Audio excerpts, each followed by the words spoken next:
In a remote village surrounded by dense forests, there was an abandoned house on the outskirts of the village.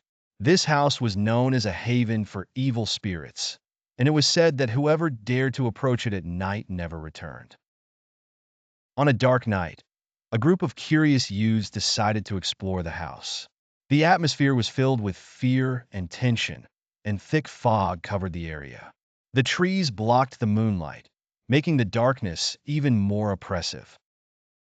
As they entered the house, they heard the wooden door creak as it slammed shut behind them, as if something inside had been waiting for them. Strange sounds echoed throughout the place, muffled whispers and faint laughter. They moved cautiously through the narrow, dark corridors until they reached a room filled with old books and extinguished candles. Suddenly, one of the candles lit up on its own, casting eerie shadows on the walls.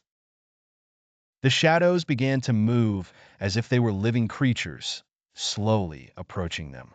In a moment of terror, they felt the air in the room grow heavy, and mysterious writings in old blood appeared on the walls. The words warned them to leave before it was too late.